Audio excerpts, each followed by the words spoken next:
ration कार्डधारी जरूरी खबर ई केवाईसी को नहीं आसला बहुत बड़ अपडेट स्पष्ट कले सरकार कहले ई केवाईसी बाध्यतामूलक ना तो नहीं कौन रही संपूर्ण अपडेट आसतु जाना भिडियो माध्यम चलते भिडियो स्टार्ट करवा पूर्व जदि आप चैनल को नुआ देखुं आम चैनल को एवं सब्सक्राइब करूँ एमती नुआ नुआ इनफर्मेटिव भिडियो देखा रेशन में भूत हिताधिकारी काटा ई केवाईसी संजोग व्यवस्था हेले मासे समय सीमा को नहीं गृह उद्वेग प्रकाश कले विरोधी स्पष्ट कले सरकार कहले ई केवाईसी बाध्यतामूलक ना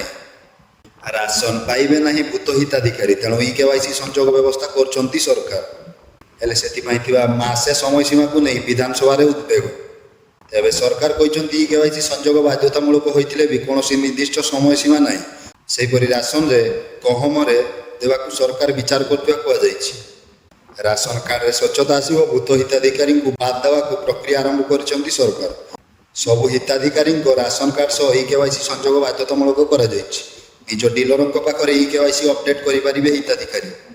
तेज मासक मध्य प्रक्रिया सारे सरकार निष्पत्ति को नहीं उद्वेग प्रकाश कर कांग्रेस विधानसभा प्रश्नकाल में प्रसंग उठाई कांग्रेस विधायक अशोक दास कहते मासक मध्य सबु हिताधिकारी ई केवाईसी संजोग करने संभव नुहे बाहर राज्य में अनेक हिताधिकारी होते समय सीमा पर्याप्त नुहे ए संक्रांत में सरकार पुनर्विचार करने को दाबी करते विधायक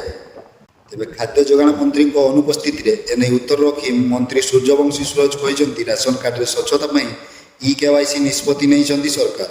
यह द्वारा हिताधिकारी सठिक तथ्य सामना को आस ई केवाईसी संजोग बाध्यतामूलक होते भी कौन निर्दिष्ट समय सीमा ना स्पष्ट कर मंत्री एक मास भित्ति कौन हिताधिकारी ई केवाईसी संजोग न करें भी ना कार्ड रु ना कटबनी बोली मंत्री प्रतिश्रुति देइछन खाद्य जोगाण विभाग